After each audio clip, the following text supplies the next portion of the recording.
All right, we are back with another Old World Live exploration, my Tuesday regular live broadcasts. So make sure you put that in your calendar for future weeks. I have the pleasure of having Lucius Aurelian join me here again with his wit and wisdom. Let's bring him on. Aurelian, thanks for being here. My pleasure, OWE. Thanks for the invite, and it's great to be back on your wonderful channel again. I appreciate that, and I always enjoy your insight. We've talked in the past about the opera houses in Middle America, I guess you could say, and all around the continent, and how it doesn't really fit the historical narrative that we've been given. So I thought I'd put together a file, and we could sort of peek into some of these maybe more obscure opera houses. Looking forward to it. I'll just say a few quick hellos. Kathy in there saying hello to both of us. Brian Kathy, Graham. good to see you. Yeah. Analog Oracle. Old World Underworld. Good to see you, Old World Underworld. Boston Shoving Stuff, always nice in the comments section of my videos. Appreciate your comments, Boston, always. Detective Greenlee himself. We're getting a few more in. I'm not going to do a huge roll call. I'll try to get to a few more, but sometimes it's hard for me to focus on both comments and the slideshow. So I'll try to get into the content. And we'll start with showing people your channel. Again, the link is in the description if you're not familiar with Aurelian's channel. Fantastic array of topics that he gets into. Like I said, very knowledgeable and very interesting content. So there's a lot for you to get into if you haven't checked out his work, or even if you have, I would say. Okay, ready? Let's just dive into the opera houses, shall we? Let's go. So the problem I have is, the historical narrative of the 1800s in North America never really had this opera house narrative as a part of it. It was always, pulling yourself up by your bootstraps, just getting by. If there was any sort of entertainment, it was gaudy and kind of rude and not very sophisticated, is my impression of history in the 1800s. I don't know. What about yours? No, I agree completely because of the fact that it seems like it's layered, it's retracted, and it is revised relentlessly. And even in the brief time frame that I was with the last university I was with, I think there were probably about 6 major revisions from the 1880s onwards. And I'm not talking about simple revisions where we're respelling someone's name or there's a slightly different interpretation of events. We're completely reordering things, like with a lot of these economic situations we were talking about last time. And that's just for starters. That's interesting how the academic world can take such liberties. I find that very interesting. Well, the official response is because we're learning more about what happened in the past, and we're somehow able to know more detail the further from it we get. Don't ask me to explain it. That's the official response. Sounds a lot like dinosaurs to me. 65 million years ago. So yeah, where's my brontosaurus? Yeah, we're just getting way more accurate at picking out the details with all our technology. I guess that's what they want us to believe, maybe. Indeed. Okay, we'll get to the content. The first one here is in Alliance, Ohio, and I'm going to sort of rely on some of your knowledge of geography as well. You being American, knowing more, I'm sure, about this area of the continent. Are you familiar with Alliance, Ohio, at all? It's in that part of Ohio that's very intriguing, where you're just west of the Appalachians. You're coming off of New York, and it tends to be an overlooked part of Ohio. Everybody thinks about Cleveland and so on and so forth, but there are some very interesting sites in and among there, especially in this town called Athens. Who would have thunk it, right? Athens, because we always have the same names all over the place. But yeah, it's quite intriguing in that particular area. It's overlooked. But much like the Midwest, there's all kinds of sites there that are very unique and very distinctly old world. Yeah. I'm going to say hi to Steph here, Babylon Fox, and then Jack is in here as well. Always an interesting commenter, Jack. You keep it clean tonight, Mr. Whisper Jack. Okay, so this is Alliance, Ohio. I'll give you some timeline. I have narrative attached to all these structures. This is 1868, they built this thing in Alliance. And well, let's just get to the next slide. This is all I could find. If you're seeing a rendering, it's because I couldn't find a photograph of it being intact. This would be the reason why. Now, in 1886, this thing suddenly collapsed at 4:30 p.m. on a Wednesday. While no one was hurt, this photograph was taken 15 minutes later. It just arbitrarily collapsed. And can you zoom in a little bit? Let's see if we can get an idea, or at least, something of the composition of it. Yeah. Yeah. I mean, did someone just build like a dollhouse and step on it? Is that what happened here? Giants. It must have been a giant. That is bizarre. That's a heck of a collapse, I must say. That's a lot of debris as well. So when I did the last exploration on state capitals, they have a legitimate, what they say is a fabricated photo of the Wisconsin state capitol in Madison, Wisconsin, collapsing from the 1930s. They officially announce it was an April Fool's joke. And yet it looks a lot like this image. I mean, you're seeing all these, how shall we say, unique possibilities with physics here, kind of like watching one of the Avengers movies. Yeah, interesting. What's also interesting too is we have 15 minutes. This photograph was taken. Okay, so let's dissect this a little bit. In 1886, they quickly rushed the photographer, who apparently takes a while to set up, and they all were able to pose within 15 minutes of the collapse of the structure. You'd think the smoke or the dust would be settling still, not the smoke. We're not there yet. Yeah, it's just another one of those things where obviously whatever they're telling you, it can't be true. It just cannot be true. No, it's not possible, and that's what I always say. That's what we're doing here is we're just poking holes in a bucket that's already Swiss cheese, basically. There just continues to be holes. Even this apparently this was made to seat over 1,000 people at a time when about 4,000 people lived in Alliance, Ohio. Well, I guess you needed to get, 1 out of every 4 people in that one building because everybody was mad about opera right after the Civil War.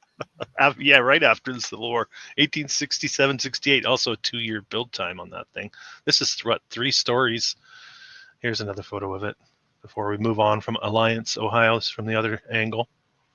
See, and there you get that detail in it where you can just see the hints behind that construction. Something looks very, very bizarre with this image. Yes.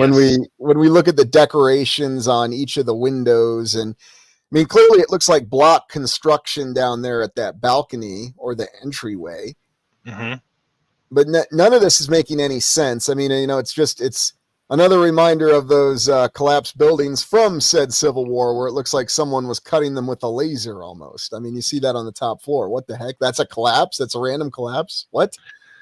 Yeah, that's it looks like a pretty sturdy building to me, or it would have been. I don't see how it would collapse. Right. I mean, like it could take an F4 tornado direct hit and it wouldn't take anything off it, but it just randomly collapsed. Sorry. Well, poor Alliance, Ohio loses their opera house in 1886. We move on to Arcanum, Ohio, still in Ohio. One of my favorite old world states, actually, Ohio. This is the only slide I have of Arcanum, Ohio. Now, this is a combination city hall, opera house, probably throwing a post office in there because you can see the population. This is just an arbitrary date I set to this 1900. There's just over 1,000 people living there. This would definitely be said to have been built before 1900. Let's look closer. And here's that question I always have. Let's say we wanted to build this today for the current population. What would it take? Who could do it? How long would it take? Yeah, it's ridiculous, right? And then it actually still stands, but not to the same degree that it once did. Let's dissect the difference here as well. So here it is in the modern day. So we've got some tower demolition here. These two guys. Yep.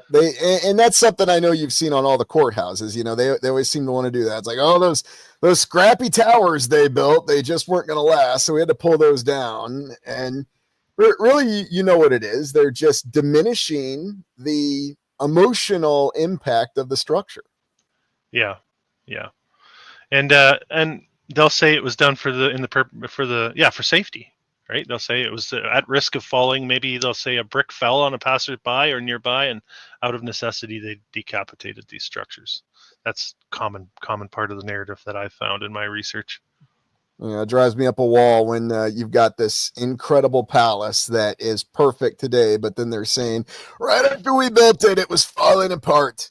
Like the Iowa State Capitol, they said they had to replace the main foundation stone.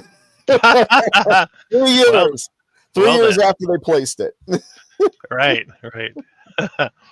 Yeah. Anyway, Arcanum, Ohio. They still have the building. I'm sure it's not being used as an opera house in any way in the modern day.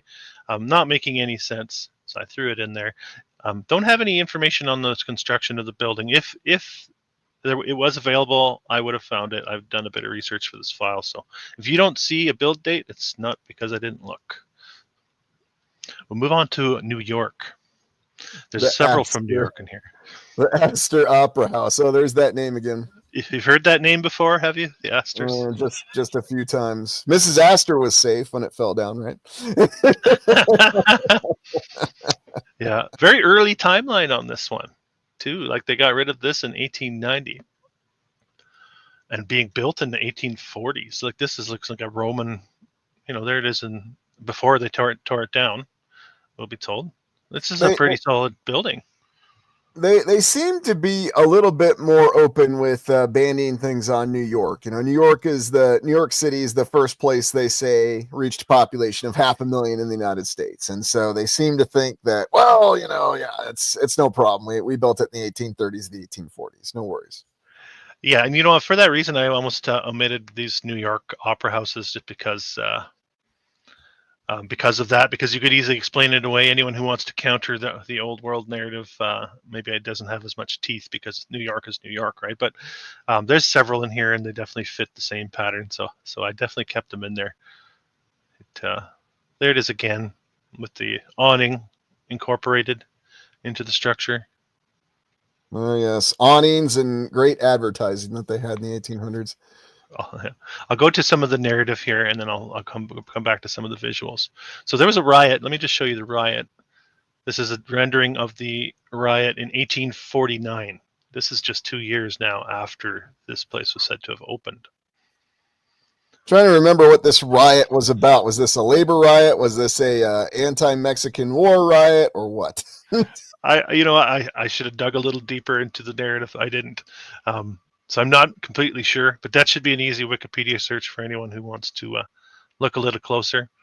What I did is I snipped some of the after effect of the riot. So it became known as the Massacre Opera House at Disaster Place. There's a nice play on words, eh? The Astor. Disaster. You got to be kidding me. I love when they do this. They play with the words or the folly. It's always somebody's folly, and the place gets a bit of a... It's like they're foreshadowing the impending demolition with this kind of narrative. Oh my gosh. So anyway, they sell it off in 1853. So it's not an opera house for very long. It's only got like a 6-year shelf life as an opera house, and then it becomes a library. Then they rename it Clinton Hall, which is what we're seeing, those photographs. But eventually it gets torn down in 1890.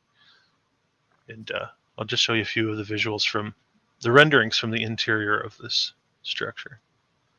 Okay, I couldn't resist. I had to look up what the heck this was about. I thought it might have been something with the No Name Party, but actually they're saying that this was all from an American Shakespearean actor who had a feud with a British actor, and it was the cause of the riot at the Astor Place in 1849. That was the cause? Nothing so serious?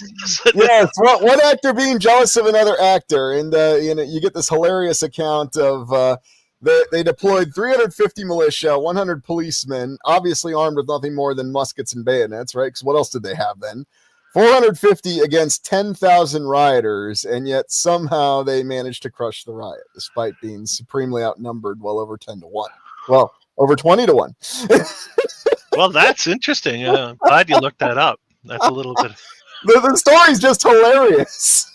This is in the 1840s, right? In New yes. York. It reminds me of the Gangs of New York. I think that's even before when that movie was supposed to have been set. Well, I mean, that was supposedly because of draft riots in New York. All these riots going on in New York. So again, this makes you wonder, was there something else distinctly going on that was actually causing these riots? And this is just a way to, well, we had these actors that didn't like each other, so they had this big riot.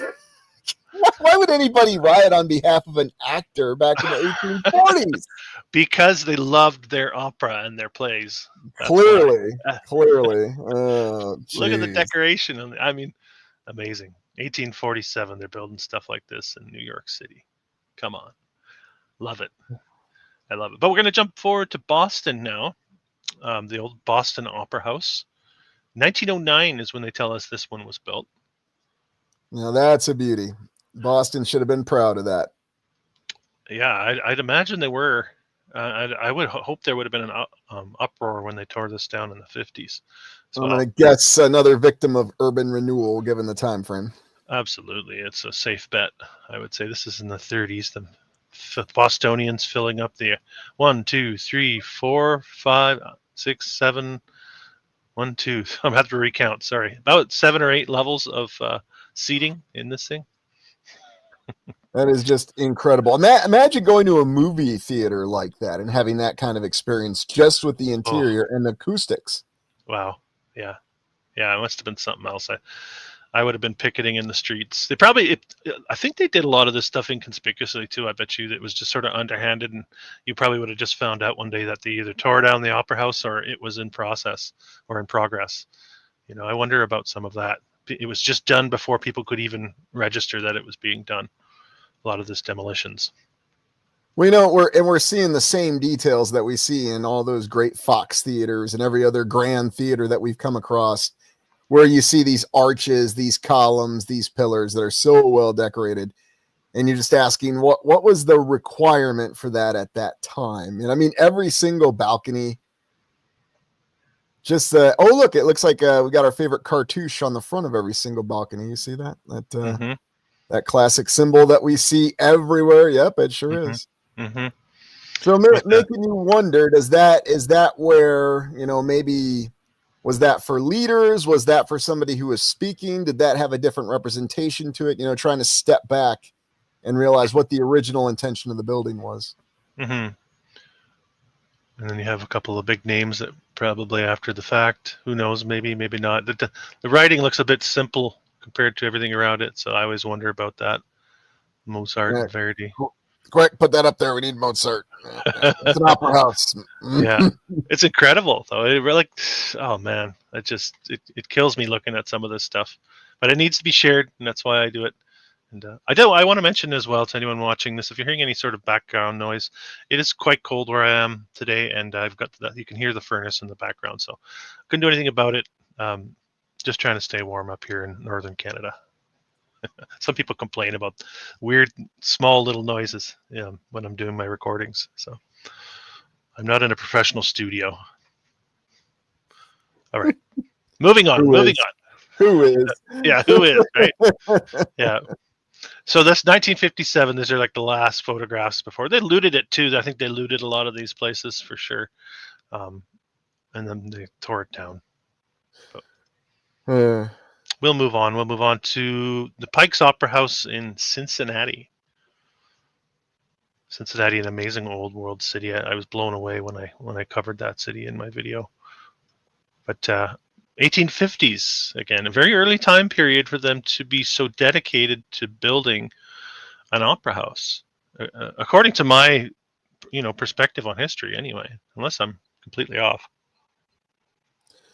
Yeah, I remember looking into Cincinnati, and I mean, they've got some incredible structures. I'm trying to remember the name of the church there that they built even before this. And I mean, it's still around there today. Yeah, I mean, and I got a lot of backlash on the Cincinnati exploration. So obviously, it was all built by Germans. You see, Germans who came in, and they're responsible for all this. It's those Germans again. All right, great. Yeah. They had like 20 breweries, and they all were like massive brick castles. Well, actually, I think you're kind of seeing it right there on the right with the columns right there. I think that Oh, might be the church. that's the church you're talking about. Oh, I think I know the Yeah. one you mean. Yeah. Yeah. Yeah. It's this incredible Greco-Roman building built by Catholics again. You know how that goes. I like this drawing. We get so this the Great Cincinnati Fire happened in 1866. For those that don't know, and it took the Pike's Opera House with it. So this is just a rendering of a street scene of what life would have been like, supposedly, before that great fire in Cincinnati. And incredible. But not to fret. After the fire, they rebuilt it. And 2 years later, this is apparently the new opera house in the foreground here. And there were unbelievable funds after the Civil War. Everybody had lots of funds that were apparently refunded by the federal government. They were just floating in dough. Rebuild as fast as you can, right? I guess this castle-looking building behind also was rebuilt in that 2-year period. Maybe everything along the stretch, or I don't know. It's silly. So I look at the interior of this. So this would be the second generation Pike's Opera House. The second generation. Yeah, or the first. Who knows? Yeah. Well, exactly. We've just got a couple incidences here. This is interesting. The statues stand out to me. Not something I would have expected. Seems a little different than some of the other opera houses I've seen. If you could zoom in on the statue displays on the left of the screen there, those 3 statues. Let's see how well we can see those. So focusing a little bit on the symbols that we have here, it's almost as though we have something that's completely different. I mean, from a distance, you might think, well, they're paying homage to the pantheon of Greek and Roman deities, but whenever you look closer, you always see something that seems to be an exception from that. And I think I'm seeing that here. Now, of course, we don't have the detail to see that, and we're probably not supposed to, but you get the hint. And I don't think it's my imagination that we're looking at something that's way different than what we would traditionally associate with those pantheon of deities from the Roman Greco time frame. Yeah, I would say these are 2 female figures, if I had to guess. Yeah, that's what I'm thinking. And then they're holding. You think that's a torch? I mean, it looks like a torch, but who knows what it could be? I mean, maybe it's something else entirely. I mean, yeah, first impression, it's a torch, but maybe they're holding some sort of something we'd associate with or call a fasces. I don't know. Yes, yeah, it's interesting. This is a rendering. I don't think that helps much, but funny that they captured that detail though in the rendering, isn't it? Yes, it is. Yeah, and they look very torch-like in the rendering, but they did not look torch-like in the image. They look much more conical in the rendering, for sure, like a torch would, rather than here, where they look more slender and long. Yeah, so I mean, I don't know. I mean, yeah, it could be narrow torches, but we just don't know. On the right side too. Yeah. Oh, yeah, you're right. Yeah, interesting. Anyway, there's no way we can know, because this thing also burned down in 1903. Naturally. So, two Pike's Opera houses both burned down. What do you know? Just like all those lovely hotels down in New Orleans that went up in smoke. Yeah, exactly. Well, we'll look at a few more. No, I think this is supposed to be from the first fire. I think 1866. If we look closely, they're trying to depict something. There's their steam engine fire hydrant fire. This is the technology at the time, trying to put out a fire in a 5-6-story building. You gotta love it. Yeah, it's an all too common story, I'm afraid. Yeah, it's comical, but it's fun to illustrate, that's for sure. This, I would suspect, would be from the second one. They'll tell us, but who knows? Cincinnati, beautiful old world city. I don't know what it's like nowadays, but I would love to have visited Cincinnati 130 years ago. Would have been interesting. Yeah, well, I wonder what we really would have seen if we could have gone back 130 years. I really do wonder. What the world was like, yeah. We move over to closer to the West Coast with Denver. The Tabor Grand Opera House in Denver, built in 1881 because there was so many silver and gold miners that they needed a beautiful opera house to entertain themselves with, and that would be the narrative. Yeah, well, don't forget about all the cowboys that were going around out there. You know, cowboys are known to love opera. Yeah, I like this one. My lunchbox. Should change my channel name. Okay. Another look at the Tabor Grand. Another amazing old world city. This thing gets torn down in 1967. Again, a victim to urban renewal, unfortunately. Yeah, it's Like conflict, fire, and urban renewal seems to take care of everything in the United States. I don't know what they thought they were going to renew here. Like this should be a don't touch. You know, there's like no way we can do better. Let's just leave it up. You know, there's no genuine. I can't see how a genuine attitude toward tearing this down holds any water with any sort of rationale for replacing it with something better. Look, You know, didn't you watch The Brutalist? Don't you know that brutalist architecture is very, very advanced and aesthetically pleasing? So listen, they had every reason to tear this building down for urban renewal. We needed good brutalist architecture. Lots of glass, lots of functional box-like buildings.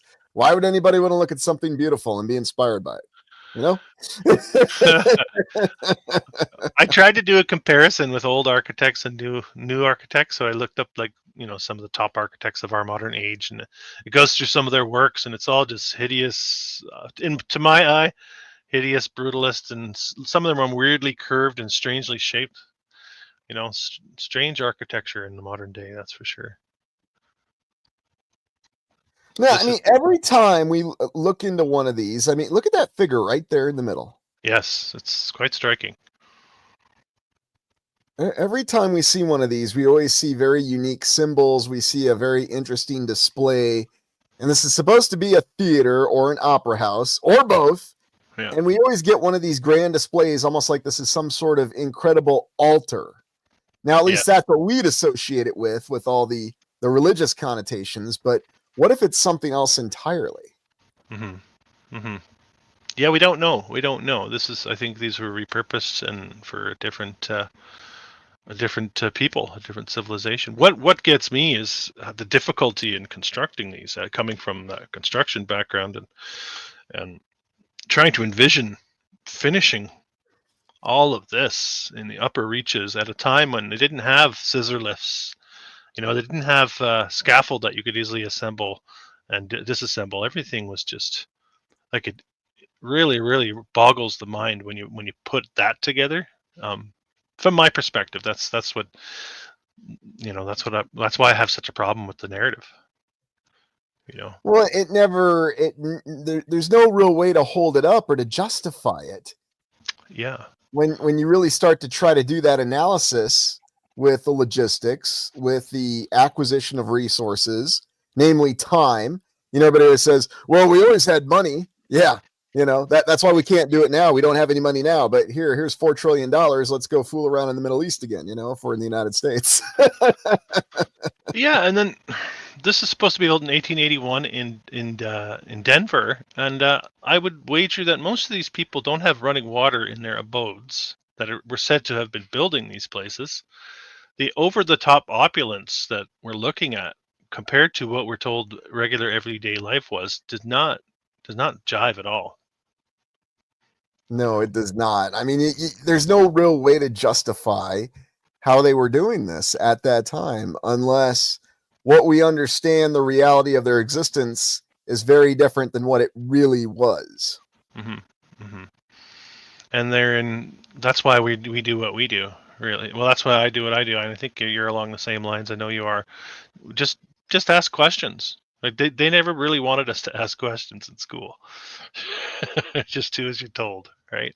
And Yeah, wonder pretty why. much. Or just say what you're supposed to say when you're supposed to say it. Yeah, just spit it back out. Harrisburg, Pennsylvania, Grand Opera House. That's pretty grand. What do we have a year on this image that they've associated with it? I have here this one. 1888. 1876. Here. Opened in 1876, burns down in 1907. So what I did is I added the population at close to the time that these were constructed, just for context on this slideshow. So we were looking at about 30,000 people living in Harrisburg, Pennsylvania at the time they built this opera house in 1876. And, you know, it lasts 30 years, 31 years. I'm just sighing because I mean, you see all the signs with this one, you know, right down to having all these very elaborate polls that, oh well, you know, Tesla wasn't there yet, so Yeah. Just want to say hi to Mark, one of my moderators in the chat. Make sure you keep a close eye for trolls. Yeah, they're out in force too. oh yeah, they're everywhere. They come out from under their bridge from time to time, right? Poor thing burns to the ground in 1907. But we didn't have a photographer on 15-minute standby this time in Harrisburg, did we? Not during the blaze. I have a couple from celebrating the destruction. Apparently, a postcard. That's strange too. Why you have a postcard of the burning, the destruction of the opera house? Why wouldn't you have a postcard of the opera house intact? It's almost like an homage to the destruction process. That is the strangest thing I think I have seen. I mean, it's almost as strange as the ossuaries where we're arranging skeletons as trophies. Mm-hmm. And it's almost as strange as all the monuments we have to famines across the land. There's all kinds of monuments to famines. It's really bizarre. Yeah, interesting. An homage to disaster and sorrow almost. And yeah, I think that definitely is a part of their modus operandi to control our perception, keep us in the dumps, maybe. But are you guys in the chat? Are you guys watching, noticing a pattern here with this slideshow? Aurelian, have you been paying attention? Have you noticed a pattern so far? No, I don't see any patterns. I don't know what you're talking about. Completely random. I just saw some really gnarly buildings, you know, and they're gone. And I don't know why we're here questioning this. I mean, what's going on? Why do we even care? Why care about buildings that are gone, right? Yeah. Oh, man. It was funny because when I started doing the research on this file, I looked up a couple, and it was the same story. Like the first three I looked at, I'm like, what? And so I kept looking, and what do you know? And this is what we're seeing here is the narrative continues to repeat itself. Yet another postcard of so there was the Grand Opera House and the business section of Harrisburg, Pennsylvania, that took the brunt of the fire in 1907. Fire that was caused by questionable circumstances, and a fire department that was unprepared to respond, and so on and so forth. Interesting that they put this in the postcard for fires too, right? They got the cigar. They're trying to imply, nothing was fireproof back then. All you needed was somebody with a cigar that the cherry dropped, and how common was it at the time? I know what it was. It was like Tomlinson Hall in Indianapolis, Indiana, where a pigeon picked up a lit cigar and dropped it, and that's what caused the fire. That's my favorite. Pigeons, I swear. That's my favorite one. That's my favorite one. We'll move on, though. We'll move on from Harrisburg over to Hillsboro, Ohio. Never heard of Hillsboro, but they did have an opera house. Well, how could you expect any town to do without one, especially a town with 4,000 people? Why not, right? 1895, they decided to throw up this opera house next to these other buildings that look exactly the same as the opera house, apparently. Yeah, of course. And then it still stands, actually.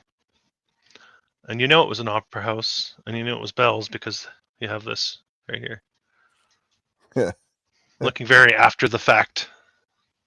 Yeah, and then it's just like when you get that foundation stone or the cornerstone or whatever they want to call it. They got every name for it, but you always see some schlocky date or some schlocky title on it. So we could do this very elaborate brick arrangement, but for the name, yeah, just kind of get it on there and it's good enough.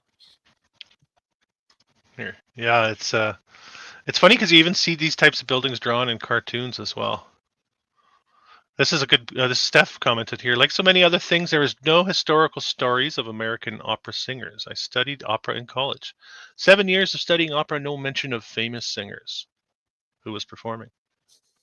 Maybe they all perished in that nasty riot at the Astor Opera House. You know? It was like the. I'm just thinking of that again. The scene from Gangs of New York, where in the beginning, if you recall, when Liam Neeson's crew goes up against. Oh man, well, I know his name escapes me now. The Daniel Day-Lewis. Yes, one of the best actors of all time. Sorry, that's what it reminds me of. That's what I'm envisioning now is these two, but they're fighting over. What was it again? Sorry. Yeah, well, they're fighting over who was better, the American actor or the British actor. You know. Oh man, that's good. That's good. Yeah. Okay, we'll move on. We got to move a little quicker here. We still got lots of file here. So, Holyoke, Massachusetts. I get grilled over that one too sometimes. 1878 to 1967. Urban renewal strikes again. It looks like. Yeah, look at the circular aspect of this roof really jumps out at me. How difficult that would have been to construct in 1878. Yeah, it seems like they could just pop out any kind of rotunda building that they wanted at any scale in the 1800s, but now it's a rather tall order. There's a reason you don't see this on most structures, and even if we try, it won't be perfectly circular like this. It'll be faceted. You know, very difficult to duplicate that type of construction. Oh my gosh, look at this again. Urban renewal took it from us. Let's take if you don't mind, take a quick closer look above the arches there, some of the symbols there, if we can see those. Here? Yeah. Oh, look, there it is. It's that same symbol, whether you want to call it the leaf symbol or, I've heard different terms for it, the seashell, but you see that symbol all over the place as well, but there's no official meaning for it, just like the cartouche. They call it a cartouche, but there's no meaning assigned to it. Drives me up a wall. It's got to be the energetics, It's got to be something. Yeah. Because they're all over the place.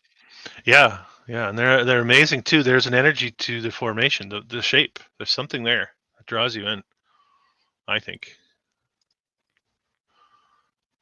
So these two apparently went up at the same time. The Opera House here on the right, and then this is Whiting Building or Whitting Building, was also a hotel. Both of them get the wrecking ball. But we'll move forward to the Faro Opera House in Lima, Ohio.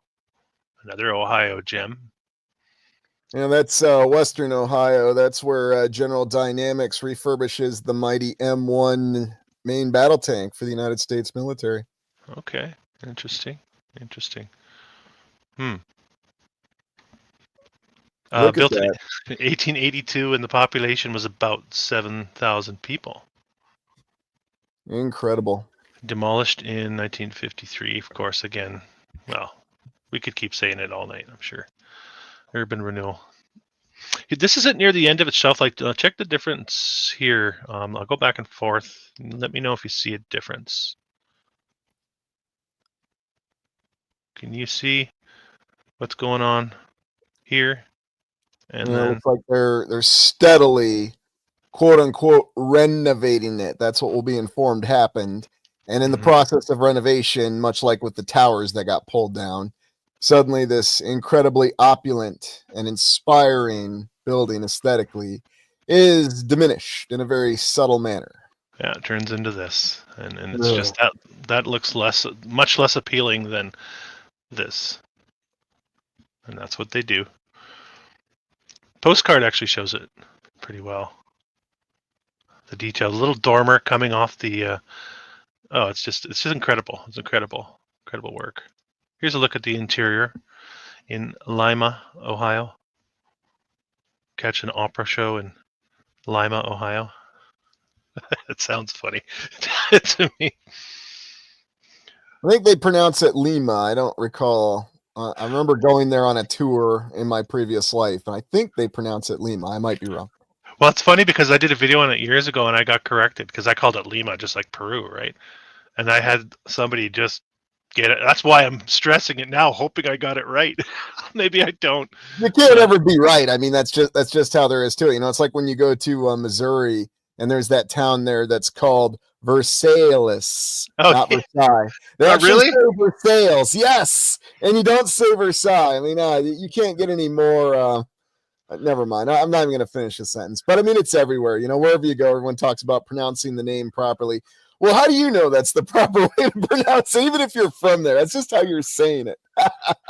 I did Lancaster, Pennsylvania recently, and I got corrected because I wasn't calling it Lancaster. Oh goodness. It's like, oh man, it's hard to keep up. Hard to keep up. Okay, we'll move on. Move on. One last look at the Faro Opera House, and just a rendering. Sometimes they show us maybe something different, maybe not. But 1870s, they're putting this stuff up in these small town Ohio. As though they knew they were going to have a massive tank production facility there in the future, huh? Yeah, they're very cultured with their opera too. Lockport, New York, the Hodge Opera House, built in 1871. This one quite obscure. Took a bit of digging to find this one with this top on it. Lovely portal windows on that beauty. Look at that. Mm-hmm. Yeah, you get the feeling that possibly something is missing from above here as well. Possibly over here as well. Maybe it's already gone through a first phase of detechification, if you will. I don't know. Maybe not. Just speculating. There's another look at it. There, let's get closer on this one. And then you What can the see. heck is that? But this? Yes. The ladder to get from one side of the street to the other? I'd imagine it's part of the streetcars, maybe? I don't know, though. Completely. Total speculation. Very, very intriguing. Whenever you see one of these double photos, you always have very interesting little details that tend to stand out. Yeah, and I don't know if people know that you can actually kind of like blur your eyes and it's supposed to be 3D. That was the whole point of these. Yeah, apparently it's very, very peculiar. Although, you know, then there's also something that was lost to them when a lot of them were transferred to microfiche or microfilm. Very, very interesting, where the photos were altered irrevocably in the name of preserving them. I envision a 1984 type of processing the past. You know, as you say that, I can envision wholesale efforts to erase much of the evidence. And what we're seeing is just the stuff that slipped through the cracks. Maybe. Okay. Well, there's a lot that slipped through the cracks. yeah, for sure. There's enough for us to be skeptical. That's for sure. So this place burns down in 1881. This Hodge Opera House in Lockport, New York. You can pause and read all of this. I've just sort of highlighted just to keep myself focused on what's important in the story. A year later, in 1882, the second Hodge Opera House is built, until it too was destroyed by fire in 1928. Here's the second one. Yeah.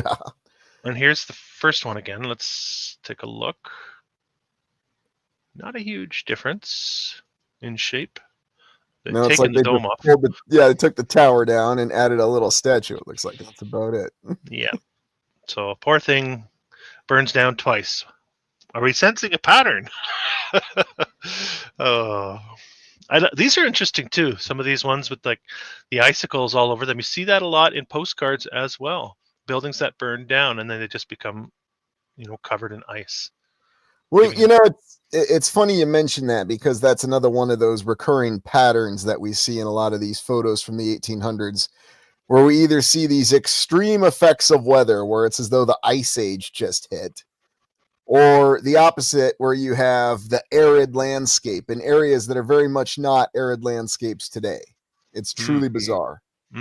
Yeah, just another one to add to those mysteries from the past. Yeah.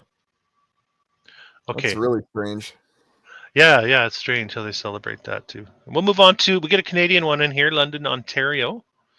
Very grainy. Apologies, not much. I could find very, very little on this. Had to dig deep for this one. Lasted 20 years, built in 1880 at a time when London had 26,000 people. Let me just show you what it looked like here on the left. Here we go again. 26,000 people supposedly living there at the time, approximately, yet they're building It's also doubled as a Masonic hall, by the way, so it wasn't just an opera house. Double duty. Yes, indeed. So, yep, let's go put on our robes and have a nice dinner. This is amazing, don't you think? Like, this is, man, I love these opera. I'm noticing this a lot more and more, these mansard style roofs that they end up decapitating. Like here, this is it later on. They've taken that off, all of that completely, and they've just turned it to a flat roof. So I suspect a lot of these flat roof brick buildings with these arched windows that we're seeing in our towns and cities were much, much more along the lines of this. That's what my hypothesis is. I'm thinking that that the one place you can still see them is if you can find old mains on universities that survive. The original old main, you'll still see that. They didn't decapitate them on the university for whatever reason. Worthy of a video as well, old mains. Maybe I'll put a file together and have you on. We can chat about those sometime as well.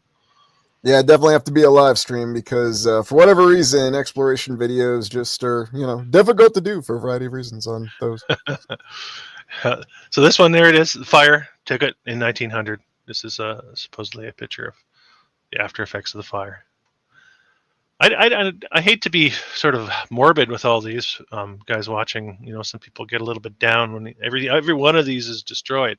That's not the intention here. It's really just to illustrate the pattern and the method that we can see just with the information we're given. So I don't mean to be, to bring anyone down about this, but like I said earlier, sometimes I get people in the comment section asking why focus on it, because it just feels so negative, I guess.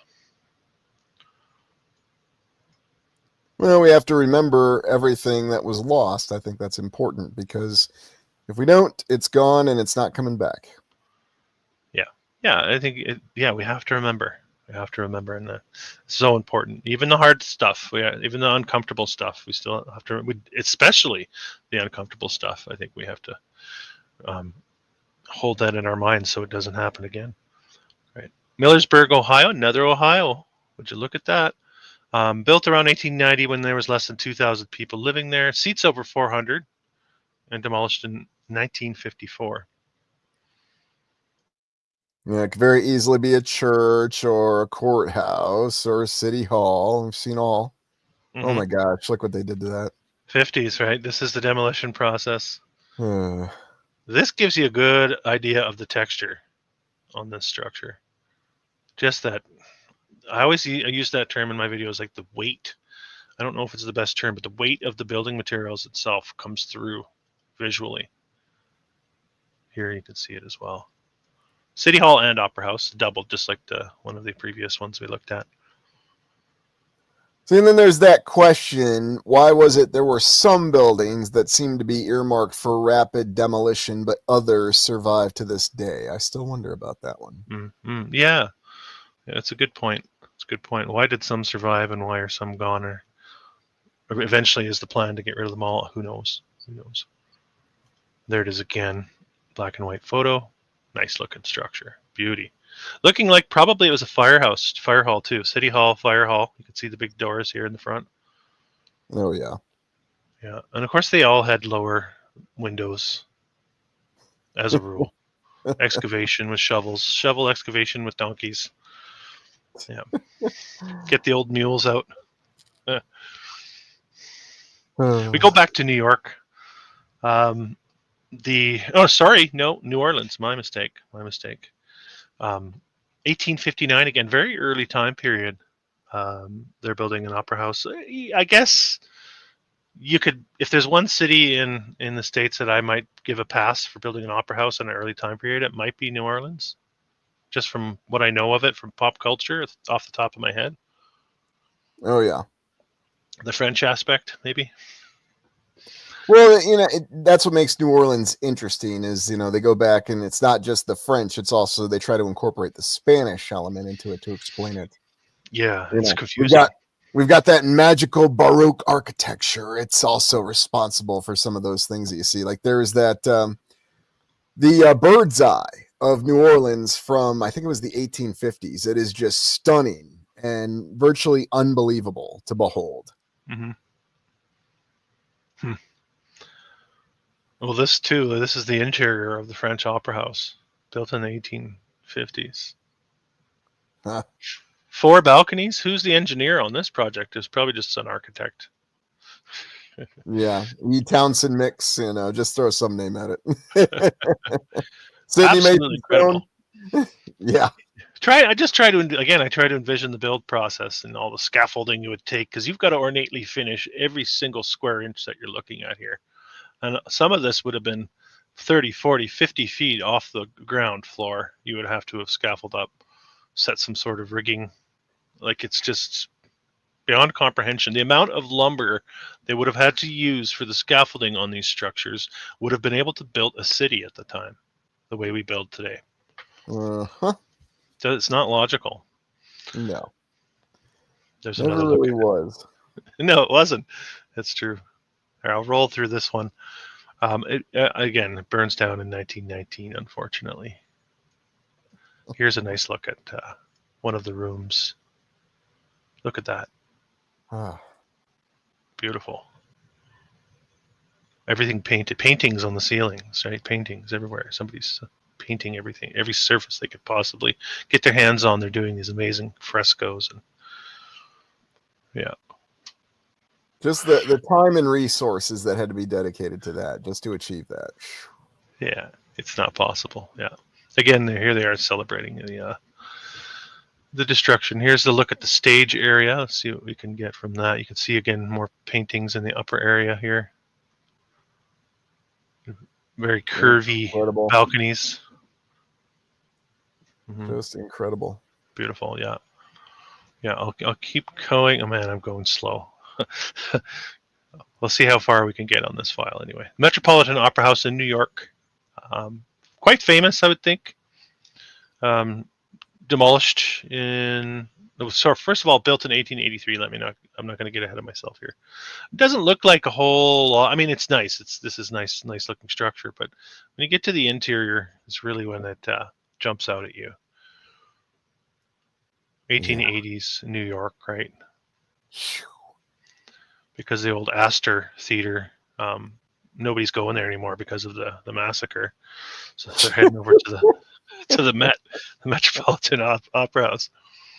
Yeah.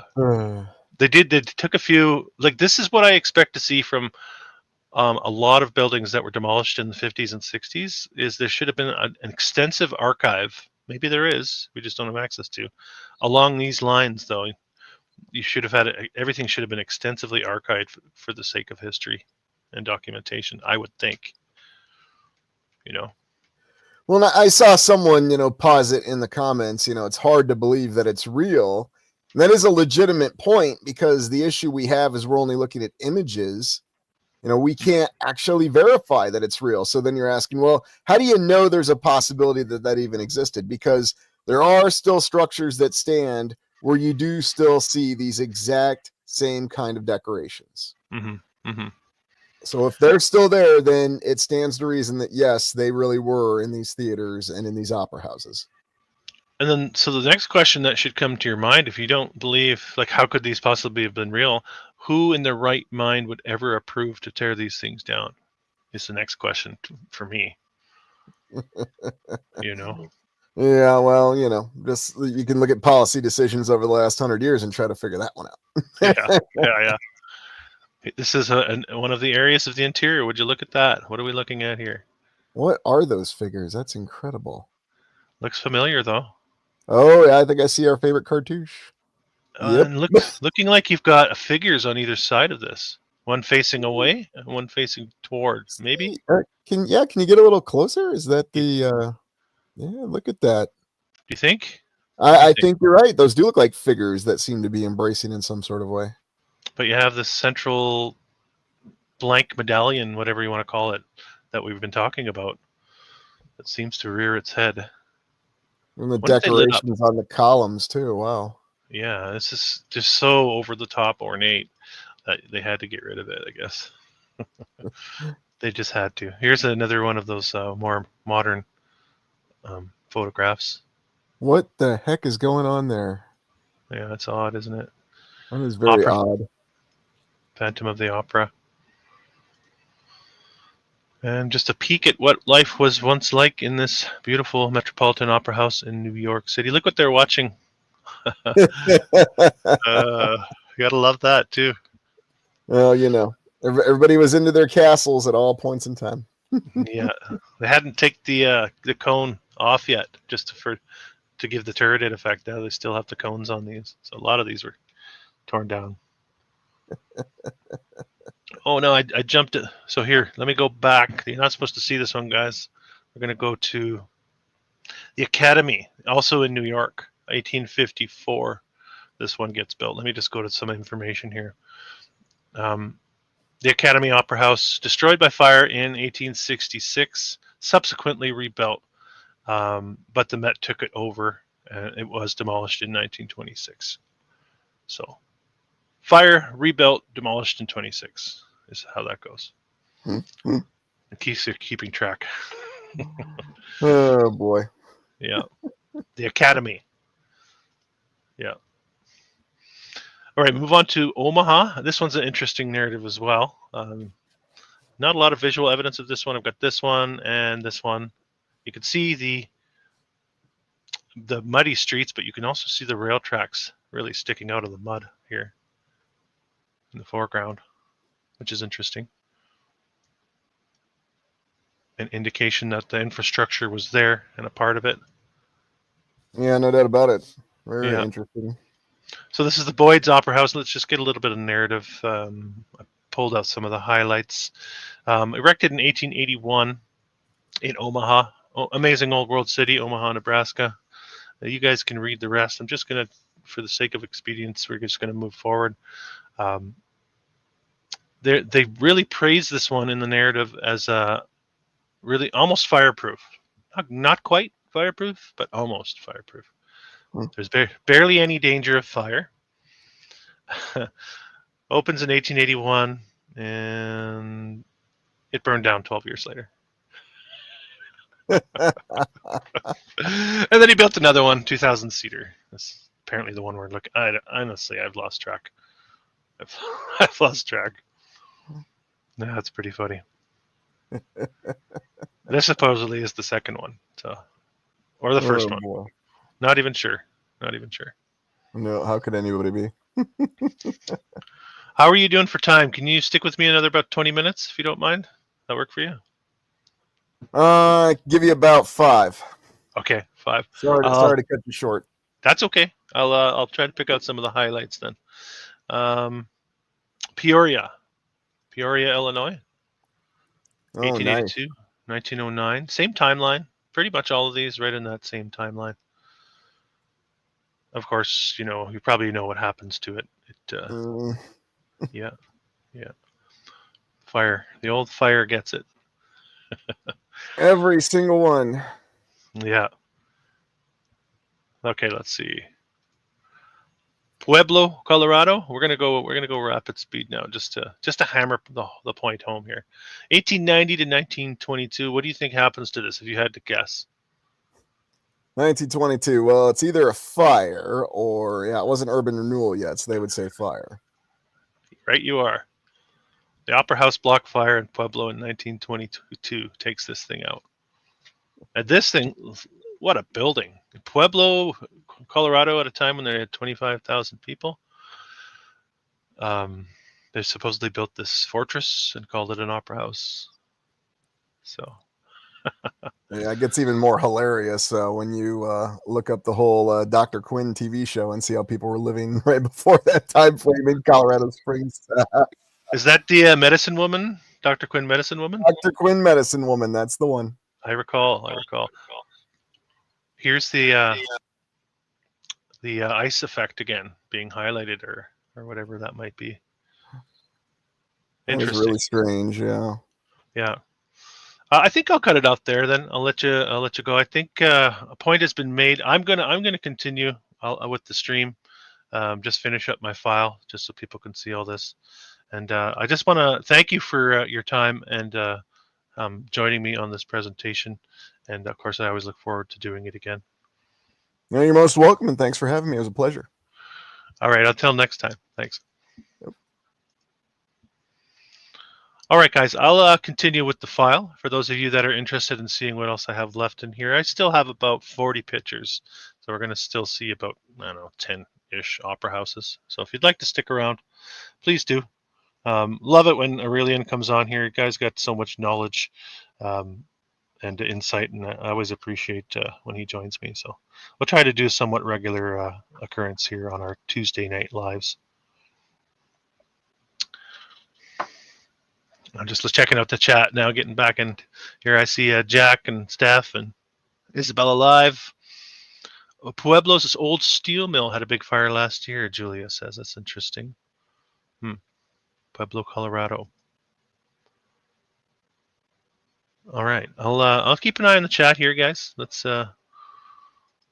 keep going forward. What do you guys think of these opera houses narratives? Like, I think it's a good one to focus on because, like I've been saying, it's not something I expected as a part of a historical narrative. And I think that the conventional historical narrative really has a problem trying to explain this. So they don't really explain it. And you have all these double fires. That just, it's laughable at some point, especially how quickly they rebuild these things. You know, it's quite clear. This is the new Tivoli Opera House in San Francisco. Now, it's called the New because it's built in 1903. There's a previous one. I actually don't have that. But it only stands for 3 years, 1903 to 1906. It succumbs to fire and destruction in the Great San Francisco earthquake. I'm reading Jack's comment now. I know. You know what? I go back and I read all the commentary after I do my lives. I'm not. I wish I had that beautiful mind like Russell Crowe in that movie, where I could do both at once, look at the pictures and keep an eye on the chat. It's a pretty difficult juggling act to do for sure. There should be like a rat. No, there shouldn't. I was going to say there should be a button like that alerts my attention, but that would just get abused. I would think. The Tivoli Opera House. So these are some of the images coming out of the Tivoli. What do you guys make of this? It almost feels like androgynous to me. I don't know. Maybe that's just me. Just one of the early photos coming out of the Tivoli Opera House before it gets destroyed. This would be the interior of the previous Opera House, just a rendering that we're given. Looks like a nice place to catch a show. Yeah, where can I get? I'm checking the chat. Ladies in costume. Maybe ladies. I don't know. Are these ladies, guys? Guys and gals? Are these ladies? I don't know. Seems a bit strange. And there's another look at the celebration of the destruction of San Francisco, basically. Like, why are you selling postcards of the destruction? I find that a bit morbid. There it is again. Very ornate. You can see the statues on the side there. Well, that's San Fran. I'm sure there's more. But we're going to move on to Seattle now. And I know this doesn't look like much for an opera house.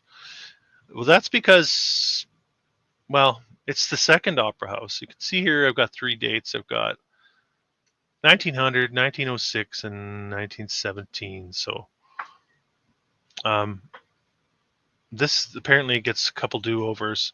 But before all that happened, Seattle had, let me find it here, this guy, the Fry Opera House.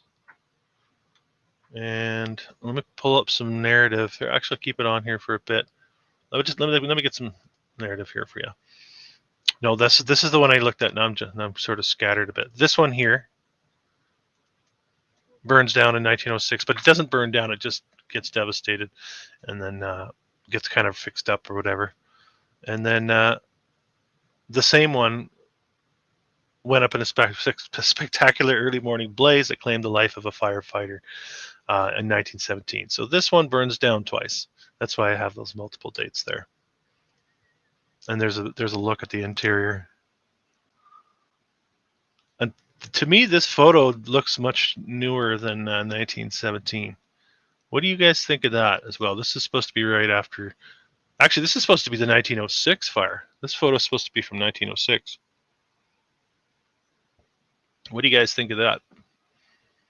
1906 photograph? Or could this have been taken in the 90s or even in the 2000s? I don't know. Doesn't look right to me. Now we'll get to Seattle's beauty. So the one that was previous to this opera house was this one, the Fry Opera House, way nicer than the later version, in my opinion. And you can see here also only stood for about 5 years. Burned down in the Great Fire of Seattle in 1889. Had their Great Fire. We've mentioned a few great fires here tonight. We heard Cincinnati in 1866. Seattle had theirs in 1889. But we do have some glimpses of it before it burned down. And you can do drugs as well at the YMCA. Sorry, I got caught reading their big signs that they slap all over these structures. All right, so here it is. I showed you this one looking very strange and I don't know, not very level, making our way up the street. Here's what it used to look like, apparently. I don't know, it only stood for 5 years. So in that 5-year time frame, when did they have when did they take this down and change it to this? Questions, so many questions.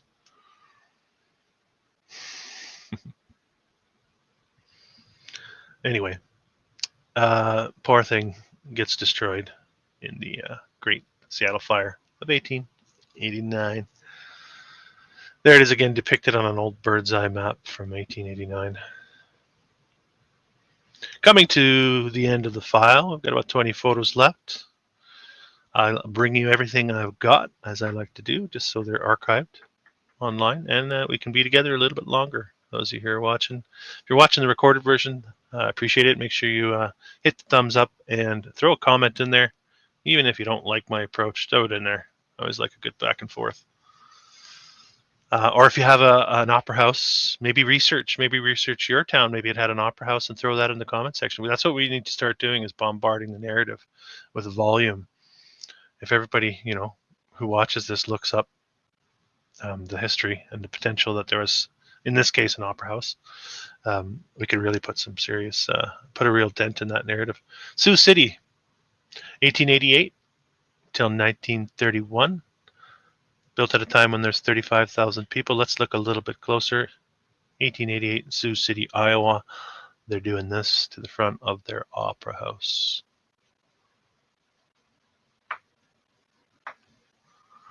I don't know. I have trouble buying it. Look at even the sidewalks. Look how old this all looks. There looks like there's a basement entrance here. I don't know. Not buying it. You know me. I've got trouble with that official narrative. There it is again. Demolished. And I don't think fire is the reason for this. I could be wrong, but I couldn't really find much else on it. But I do know that it was demolished or was gone in 1931. This is one of my favorites. This is Superior, Wisconsin. This one lasts 19 years, built at a time when there's 11,000 people living in Superior. Let me get you a better look at this thing. There we go. Now, they could have probably called this a synagogue or a temple of some sort. I've seen a lot, especially with the symbolism on the front there. Demolicious. I hear you, Jack. Yeah, that's supposed to be an opera house. Shadowzer? I don't know. Yeah, I need the actual physical postcards for sure. That's some of them are interesting with the writing on them, and they've got the date on them, and sometimes that's a giveaway. And I also feel that some of these buildings have been dated according to the oldest available postcard. They'll tell us that it was built in, for instance, a postcard will be signed 1906. The building on it will look much older, but that'll be like the oldest possible date. So they've tinkered with the timeline, I think. This poor opera house was supposed to be fireproof, but it had 2 fires, 1909 and 1911. No, it had 3 fires. 1939 was its ultimate demise. There it is. And again, we're getting a repeat of that collapse we saw at the beginning, where people are just gathered around with their firefighting equipment, enjoying the blaze almost. Get your marshmallows out, fellas. Let's take down the old world. That's how I see it anyway. I could be wrong. It could all be on the up and up, but you know me, I'm a skeptic. Another celebration of the burning of the Opera House, apparently. And this looks fake to me. This is supposed to be smoke coming out the openings. Like, so why are you faking a photograph of the burning down of the Opera House if that's the case? If my supposition is correct. I don't know. Anyway, I'll move forward.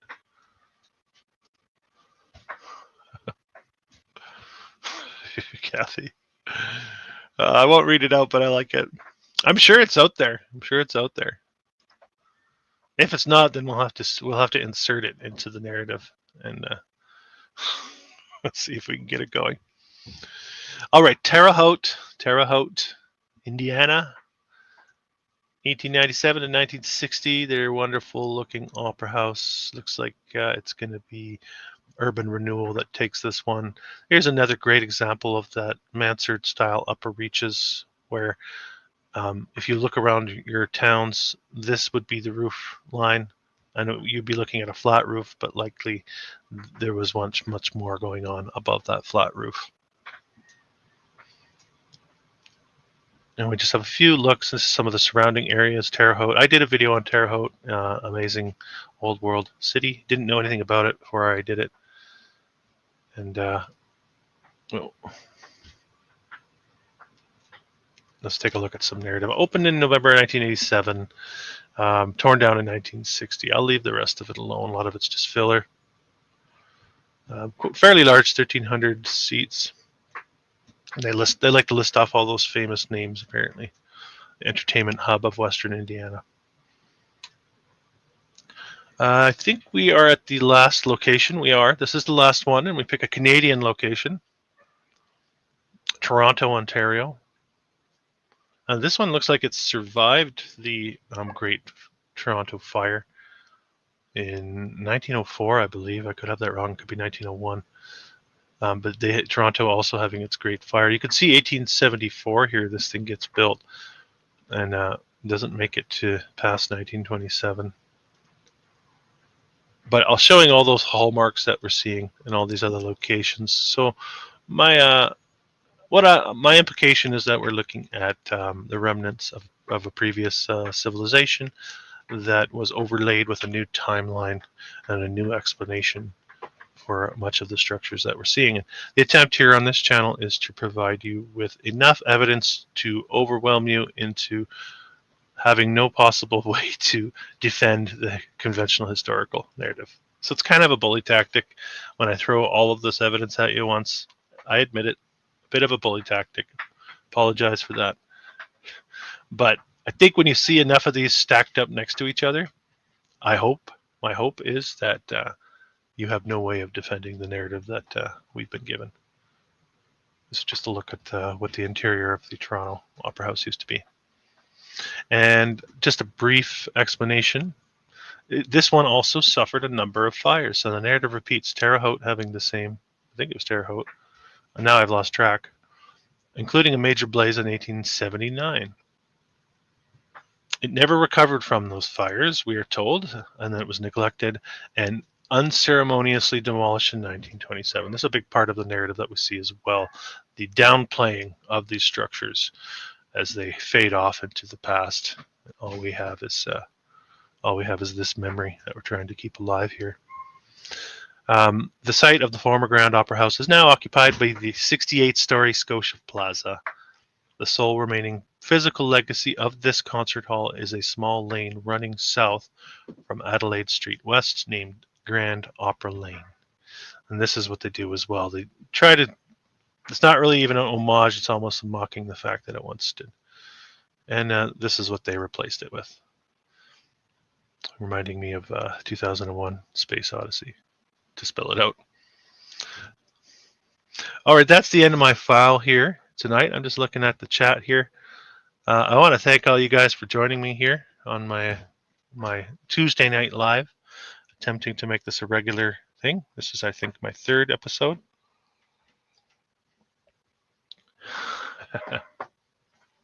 Jack's a good kind of troll. Jack's a troll, but he's a good kind in the chat.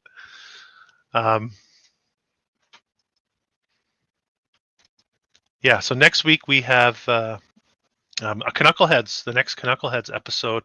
Frankie from New West Reset and I are going to go on a little vacay, not literally, but digitally, and we're going to check out Glasgow, Scotland. So that should be fun. Week after that, I've got Kairos joining me. I'm Kairos. We're going to do a deep dive on the San Francisco area. I would say he's probably the authority on the geography and architecture in that area as far as the amount of research he's done. So stick around for those. There'll be more coming in the following weeks. I'm really trying to get other content creators with me on here. So if you are one or know of one, let me know who you think would be cool to team up with, and I'll reach out to them, and we'll do some future shows. So I want this to be a place where we can have sort of dialogue on the old world. A little bit freewheeling, I guess, would be fun too. So thank you all for joining me this Tuesday evening, and I'll talk to you next time. This has been an old world exploration. If you're new to the channel, don't forget to subscribe, hit the thumbs up button, and comment. I believe we are in the process of remembering who we really are and casting off the shackles of illusion. Until next time.